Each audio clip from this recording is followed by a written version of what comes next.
Okay mga kababayan, Chris Ulo po at welcome back po ulit dito sa ating YouTube channel. Okay, ito mga kababayan, pag-usapan ho natin itong taong ito na kung saan baka nagtatampo na sa atin. Baka nagdaramdam na, baka nagtataka na kung bakit hindi natin siya tinatalakay or tinatapik. Oo. Okay, simple lang naman. Dumarating naman ho sa aming mga vlogger na nasusuya na kami sa mukha mo, sir. Pag-usapan ho natin, ito hong siya, ako napakaswerte na ito mga kababayan, ano. Matindi rin ang ano nito, may agimat ba ito? Talagang nanalo pa, ano. Palakpakan natin, Senador Bato de la Rosa. Ano naman ha? Senator, kita mo naman ha. Kita mo naman yung introduction ko sa iyo ha. Ito mga kababayan, alam naman natin, no, itong usaping politika, especially about sa mga Duterte, kasama na huli mga kanyang mga kaalyado, tulad ho ni Bongo, Bato de la Rosa. No. Alam naman natin, kahit ho si Digong, na-aresto na, nadala na ho sa dahig, dyan ho sa ICC, no, sa Netherlands, kung saan kinakarap ho yung kasyong crimes against humanity na ipinail ho ni dating Senador Antonio Trillanes. Nakakulong na. Although nakakulong na ho si Digong, alam naman natin mga kababayan na hindi pa ho kompleto ang istorya.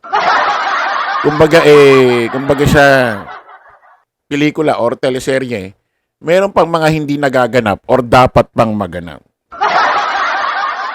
Kasi mga kababayan, mga kanalays, isa na rin ho itong si Senador Bato de la Rosa na kung saan, ayon sa mga bali-balita, akusado ho or suspect or iniimbestigahan ho ng ICC about ho rito sa war on drugs, extrajudicial killing.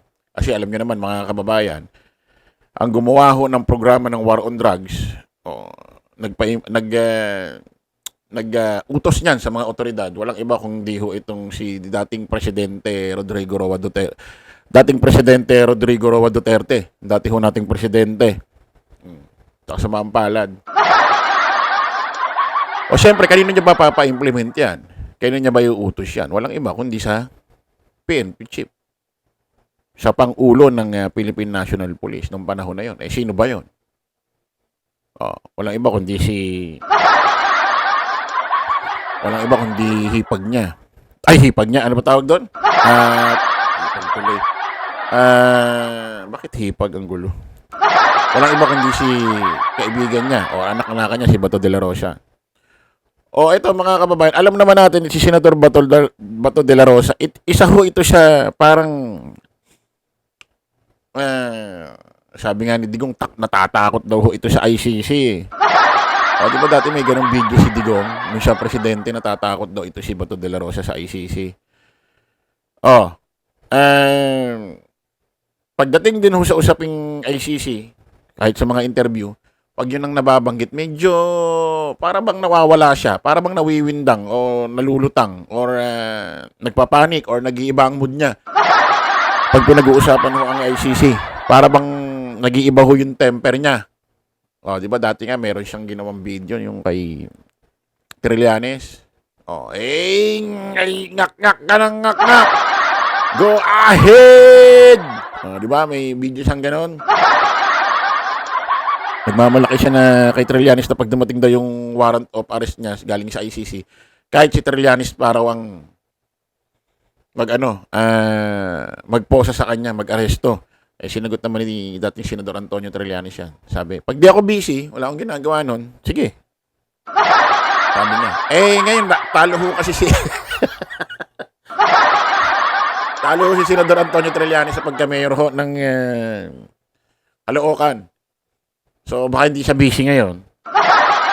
Baka pag dumating yung warrant of arrest ni Bato de la Rosa,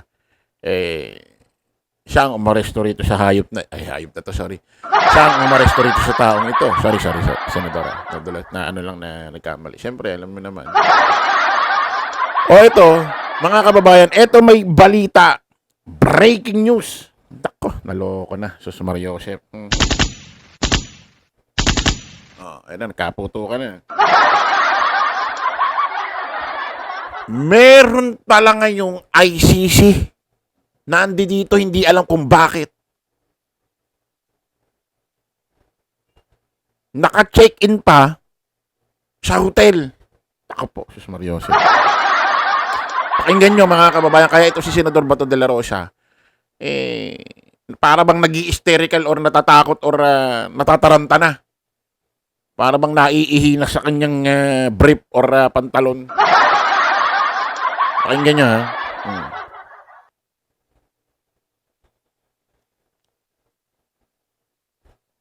Tulad ng ibang kaalyado ni FPRRD, may kondisyon din si Senador Bato de la Rosa bago kagatin ang alok na rekonsilyasyon ng Pangulo. Nagbabalik si Hannah T. para sa detalye. May ICC investigators sa Pinas. Yan ang pahayag ni Senator Bato de la Rosa sa programang On Point ng Bilyonaryo News Channel nang tanungin kung paano mapapatunayan ni Pangulong Bongbong Marcos ang kanyang sincerity sa pakikipagkasundo sa mga Duterte. Walang sinseridad yan kung gano'n. Ang pinakaunang gawin ni Pangulong Duterte, ni Pangulong Marcos dapat, palayasin niya yan, i-deport niya yung mga ICC investigators na yan na andito ngayon, na nananakot sa ating mga kapulisan na mag-testigo. Sabi ni De La Rosa, nasa isang hotel daw sa Pasay City ang mga ito at may pinapapirma raw silang affidavit sa retired police officers para idiin siya sa kaso ni FPRRD sa ICC. Una ng Nako po, sus Mario. Naloko na. Maliwanag ho mismo nang galing ho kay Senador Bato de la Rosa. May mga ICC ngayon na naka-check-in sa hotel sa Pasay. Nag-iimbestiga. Kinakausap ho yung mga retiradong pulis, ito ho yung mga pulis dati na aktibo nung panahon niya. Siya ang PNP chief, si Bato de la Rosa. Kinakausap. Wag na kayong kung ayaw nyo madamay, pirmahan nyo ito. Para si Bato de la Rosa na lang ang mag-suffer lahat. Kung po pwede naman talaga yun, Senador Bato de la Rosa. Kung nakikita ba talaga ng ICC sa kanilang pag-iimbestiga, kung hindi naman din dahil sa'yo, hindi naman susunod kasi yung mga yan. Di ba?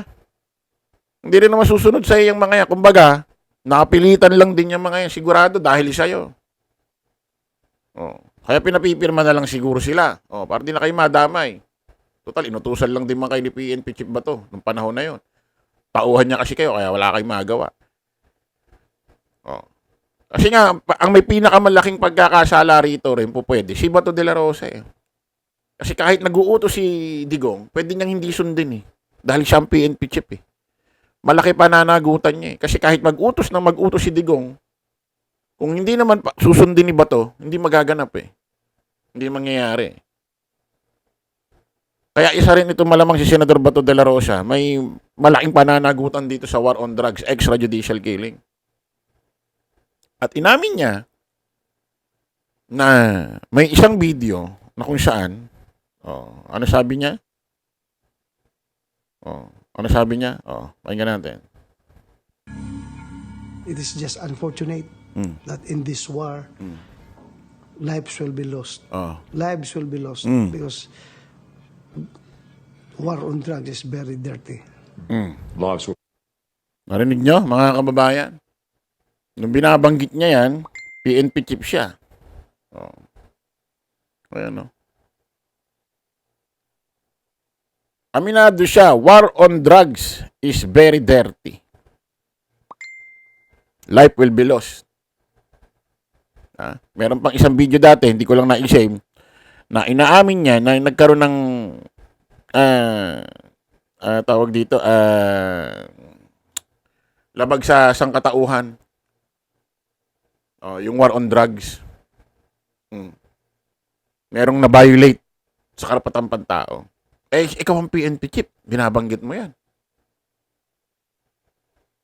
Itong mga sinasabi niya dati, pwedeng, ito eh, gawing material din para gawing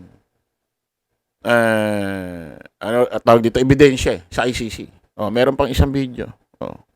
Isipin mo, PNP chief siya, maririnig nyo, ganito sasabihin niya. Ngayon lang ako nakarinig na isang PNP chief ng isang administrasyon, isang presidente, ganito binabanggit eh. Nakasuot pa ng uniforme, pakinggan nyo. Kilala naman siguro ninyo kung sino mga drug lord dito. Ano, gusto nyo patayin? Gusto nyo patayin? Patayin nyo. Oh? Pwede man kayo pumatay dahil wala man kayo, Oh? kayo man ang biktima. Puntahan ninyo. Buhusan nyo ng gasolina. Yung bahay, sindihan ninyo. Nako po, Sus Mariosin. Sinasabi niya ho yan habang nakasuot pa ho siya ng uniforme ng Philippine National Police. At take note, naririnig ho natin ito sa bibig ng isang tang-ulo ng Philippine National Police. Nako po. Ha? Do you imagine na ang isang PNP chief magsasalita ng ganito, sasabihin sa mga tao, pwede kayong pumatay. Pwede naman kayong pumatay. Isipin mo yun.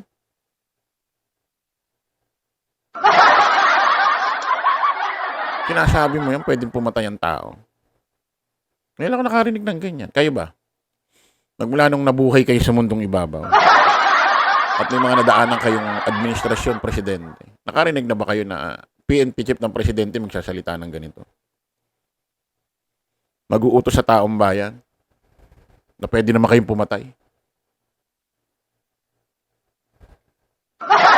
Eh, bakit nga ba ganito kalakas ang loob magsalita ang isang PNP chief? Pwede kayong pumatay. Bakit malakas ang loob? Eh, paano? Ganon din kasi yung pinuno niya, yung nag-appoint sa kanya. Kasi kung hindi ganyan ang nag-appoint sa'yo, ang presidente, imposibleng magkaroon ka ng lakas ng loob, magpahayag ng ganyan. Imposible. Kasi kasiraan nyo ng administrasyon ng presidente mo. Eh, ba't ka nga mag-aalala na huwag sabihin yan? Ganun kasi yung nag-appoint sa'yo. Ha? Napaka-simple logic eh. Ha? O, tuloy natin to.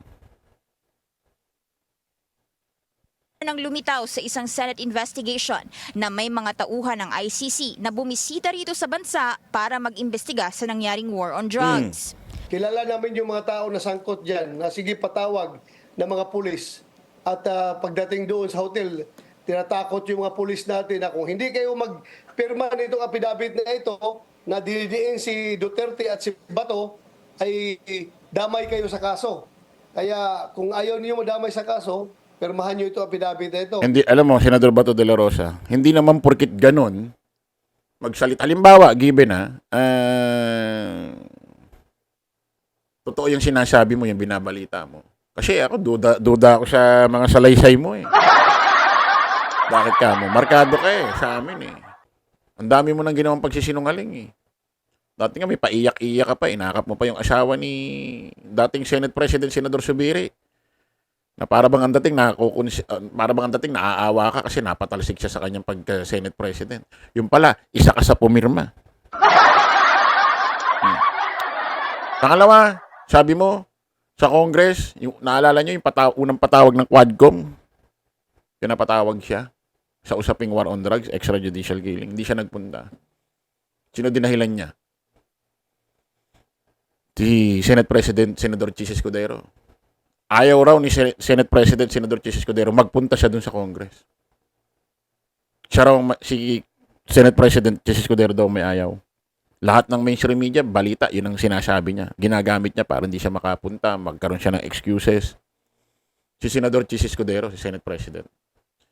Ay siguro, nanonood si Senador Chis Escudero ng mga balita, napapanood niya, naririnig niya, nakikita niya sa mga palabas, siya ang ginagamit, dinadahilan, rason ni Senador Bato de la Rosa para hindi siya makapunta doon sa Quadcom nung panahon na yon. Nagpa-interview ngayon ito si Chis Escudero. Si Senador Chis Escudero na wala raw katotohanan yun. Hindi niya raw pinipigilan ito si Senador Bato de la Rosa. Ang payo niya, ang sabi niya kay Bato de la Rosa, according kay Senador Chis Escudero, nasa iyo kung pupunta ka o hindi. Kung ano magiging kung ano magiging decision mo, pumunta ka man o hindi, susuportahan kita. Tapos nagbigay din pa si Senador Chis Escudero, si Bato de la Rosa mismo ang ayaw magpunta. Ha? Magmula nung nagbigay ng pahayag ganon si Senador Chis Escudero, hindi na ginamit ni Bato de la Rosa si Chis Escudero para mabigyan ng excuse kaya hindi siya nagpupunta sa Quadco. Kaya ito, duda ako rito sa mga sinasabi nito eh. Ewan ko lang kung totoo ha. Ngayon, given, sakyan ka namin na totoo yung sinasabi mo, may kumakausap sa ICC at pinapipirma sila. Siguro yung mga taga-ICC, naaawa na lang din doon sa mga retired general na yon. Dahil wala lang naman nagawa yan kundi sumunod sa'yo eh. Hindi naman ibig sabihin porkit ang ICC may kinakausap ng mga retired general at pinapipirma sila, ibig sabihin inosente ka sa usaping yan. Hindi ganun yun. Hindi ganun yun. Porkit ba may kinakausap ang ICC ng mga retired general na ganito ganyan, ibig sabihin ba inosente ka? Maaaring pinabibilis na lang ang imbestiga ang usapan. Kasi sumunod lang din naman sa iyang mga yan eh. Kayo talagang dalawa ni Duterte ang promotor dyan. Diba? Tingnan natin. Bumuelta pa ang dating PNP chief sa ahensya na anyay hinahayaan daw ang ganoong treatment sa mga retiradong pulis. Balak niyang maghain ng resolusyon sa 20th Congress para magkasa ng Senate investigation tungkol dito. I hope the PNP should take care of its people. Yun ang tingin ko eh. Bakit lang ginaganon yung mga tao nila? Umuugong ang isang warrant of arrest mula sa ICC laban sa senador dahil sa pagiging architect niya ng kampanya kontra droga ng Duterte administration. Wala pang opisyal na pahayag ang PNP. Narinig nyo? Lumalabas, may umuugong na maglalabas ng warrant of arrest galing ICC. Kasi naniniwala ang ICC, si Bato de la Rosa, ang architect ng war on drugs. Extrajudicial killing. Siyempre, pag sinabing architect, merong nagpapagawa. Kumbaga sa bahay, may architect. Ba't may architect? Ba't gumagawa ang bahay ang nagpaplano o gumagawa ang bahay ang architect? May nagpapagawa eh. Yung may-ari. Sino yun?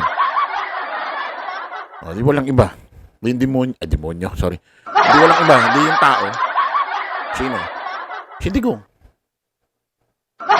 Siyempre, di ba? Kaya silang ang dalawa talaga may pinaka-ano rito eh. Pananagutan eh sa mga maraming namatay na to eh. Ano gusto nyo? Libre na lang lahat yan? Walang mananagot sa mga buhay niya? Grabe naman. Ha? Sa isang istasyon nga, di ba? Alam mo yan, sir. PNP chief ka. Kapag may mga PNP personnel doon sa isang stasyon na yon at may mga ginagawang mga makakaliwang gawain o nasali sa mga isang maling gawain or napasali sa isang mga sindikato or nasali or nadamay sa mga kriminalidad.